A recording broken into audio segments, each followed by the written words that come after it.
کا مثل الکلب، تو اب اس کی مثال ایک کتے کی سی ہے۔ سلامتی ہے، سلامتی ان آنکھوں پہ جو ہدایت پہ نظریں جمائے بیٹھی ہیں، ان کانوں پہ جو ذکر خیر کے منتظر رہتے ہیں، اور ان قدموں پہ جو ہدایت کی راہ پہ گامزن ہیں۔ السلام علیکم ورحمۃ اللہ وبرکاتہ۔ اب میرے بھائیو، اگلی دو آیات کے اندر بلعام بن بعورہ کا ذکر آنے جا رہا ہے۔ ہاں،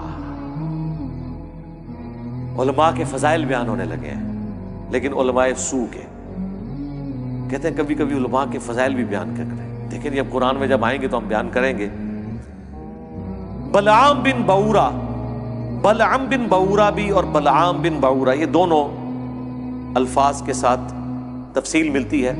المستدرک للحاکم میں جو میں نے شروع میں تعارف کرایا، قرآن کی بیسٹ 3 تفسیر کے چیپٹر ہیں، بخاری کا کتاب التفسیر، ترمذی کا کتاب التفسیر اور حاکم کا۔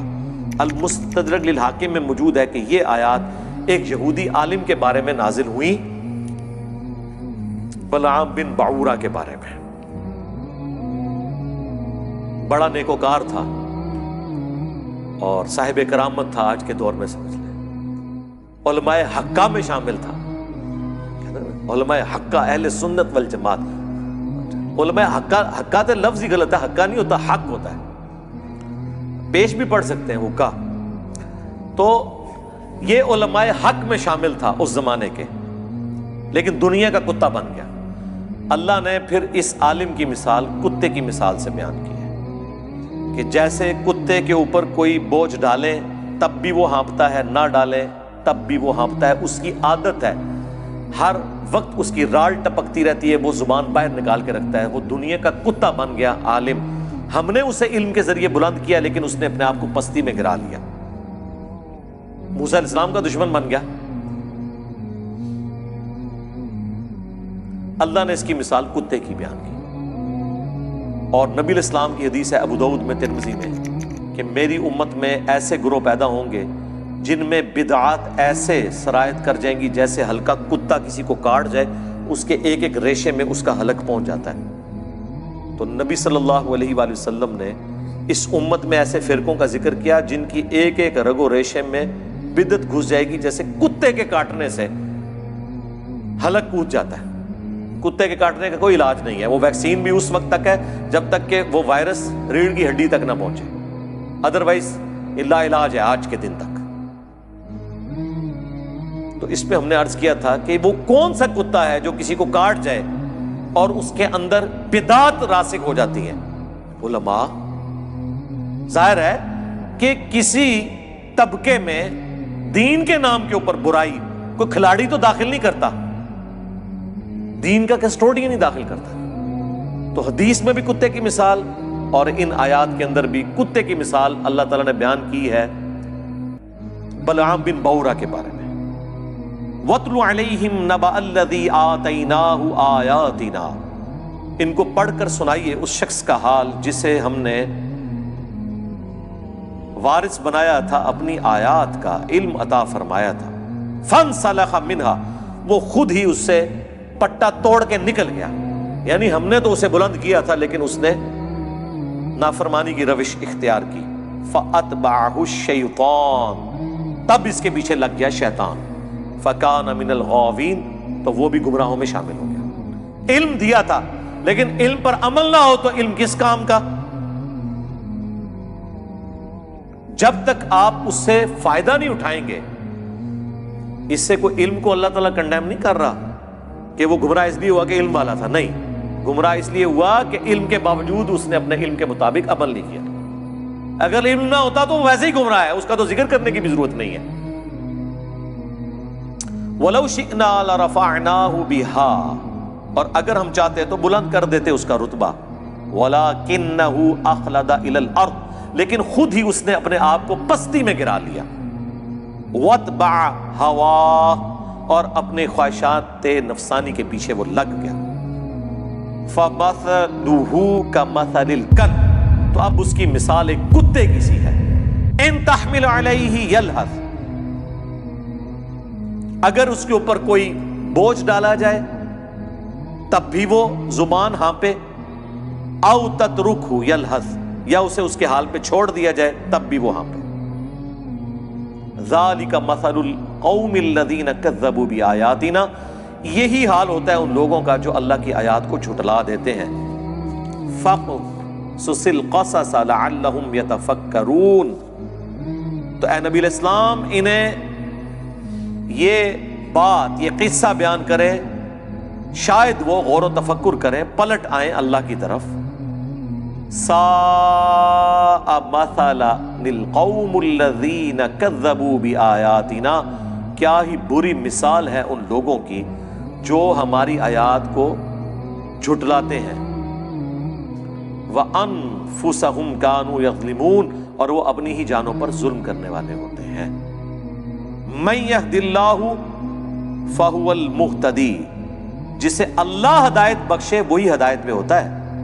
وَمَن يُضْلِلْ، اور جسے وہ گمراہ کر دے، فَأُولَئِكَ هُمُ الْخَاسِرُونَ، تو پھر ایسے ہی لوگ ہیں جو خسارہ پانے والے ہیں.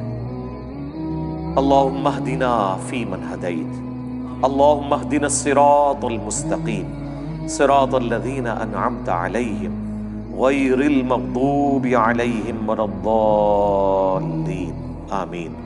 یہاں پہ یہ قصہ بلعام بن بعورہ کا مکمل ہوا. میں نے اس کے اوپر بڑی تفصیلی ایک ویڈیو بھی ریکارڈ کروا دی تھی، وہ آپ دیکھ لیں. ایک کتے کی مثال علماء سو کے لیے آئی ہے اور دوسری گدھے کی مثال. قرآن میں آپ دیکھیں یہ دونوں مثالیں علماء کے لیے آئی ہیں جو علم کے باوجود اس پہ عمل نہیں کرتے. اللہ کا ان پہ کتنا غصہ ہے، عام بندے پہ اتنا غصہ نہیں ہے. گدھے کی مثال قرآن میں آئی سورۃ الجمعہ میں.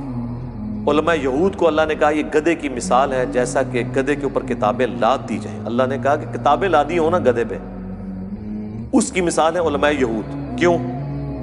گدھے پہ کتاب لاد دیں تو وہ اس کا بوجھ تو اٹھا لیتا ہے، اس کو پڑھ کے استفادہ نہیں کر سکتا.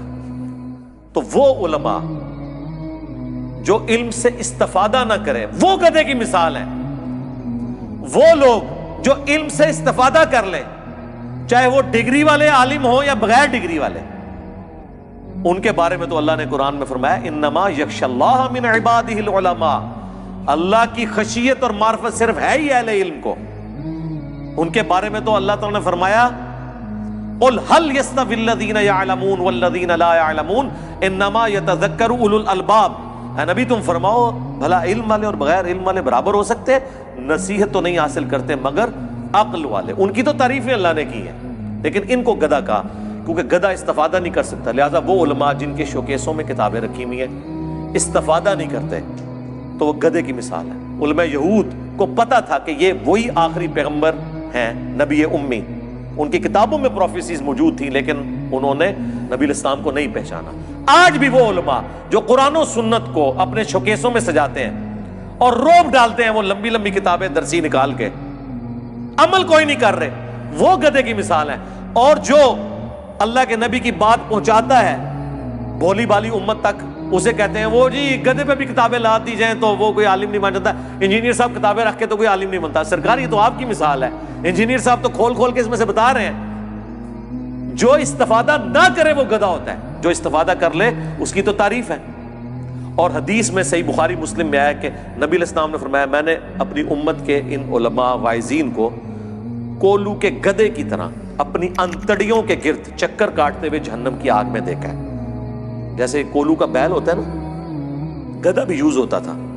وہ گندم کے سٹے میں سے دانے کو الگ کرنے کے لیے وہ چلایا جاتا تھا اپنی انتڑیوں کے گرد. اندازہ کریں، کیونکہ وہ کچھ کہا کرتے تھے جس پہ وہ خود عمل نہیں کرتے تھے. اور پریکٹیکلی علماء سو کا یہی حال ہے کہ وہ یہی کچھ کرتے ہیں. سارے کا سارا فتنہ علماء سو کا ہے.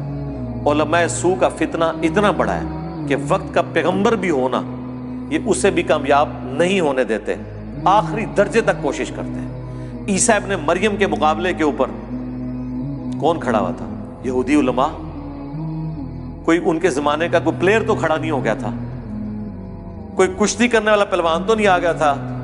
علماء آگے تھے کہ اسے یروشلم میں ہم نے نہیں بات کرنے دی، کیونکہ وہ یروشلم میں کھڑے ہو کے ان کی حرام خوریوں کو ہائی لائٹ کرتے تھے اور کہتے تھے کہ تم نے کتابوں کا راستہ چھوڑ دیا. وہی ہمارے والی بات جو ہم کہتے ہیں کتابوں کا دین اور بابوں کا اور. اب 25 سال کا ایک نوجوان جس کی داڑھی بھی مشکل سے نکلی ہوئی ہے، جب 80-90 سال کے بابوں کو آگے کہے گا کہ حرام خورو چھوڑو، تو کہیں گے یار تجھے تمیز نہیں علماء سے بات کرنے کی. انہوں نے فتوے جاری کیے عیسیٰ ابن مریم کے، وہ تو اللہ نے انہیں زندہ اٹھا لیا آسمانوں پہ بچا کے، ادروائز مولویوں نے اپنا کام ڈال دیا تھا. تو جب انبیاء ان مولویوں کے شر سے محفوظ نہیں رہتے جب تک کہ اللہ تعالیٰ انہیں بچا نہ لے، سرکار تسی میں تے شاہی کوئی نہیں سوائے اس کے کہ آپ ان کی ڈاکٹرن ان کے اوپر الٹ دیں، جو اللہ کے فضل سے اس پلیٹ فارم سے ہو گیا ہے. بس اب آپ ان کی چیخیں سنیں، اللہ کے نبی کا جھنڈا انشاءاللہ بلند ہوگا انشاءاللہ تعالی. ٹھیک ہوگا جی. اللہ تعالیٰ سے دعا ہے جو حق بات میں نے کہی اللہ تعالیٰ ہمارے دلوں میں راسخ فرمائے. اگر جذبات میں میرے منہ سے کوئی غلط بات نکل گئی اللہ تعالیٰ ہمارے دلوں سے ہی محو کر دے. ہمیں کتاب و سنت کی تعلیمات پر عمل کر کے دوسرے بھائیوں تک پہنچانے کی توفیق عطا فرمائے. سبحانک اللہم و بحمدک اشہد ان لا الہ الا انت استغفرک و اتوب الیک وما علینا الا البلاغ المبین. جزاکم اللہ خیرا و احسن الجزاء.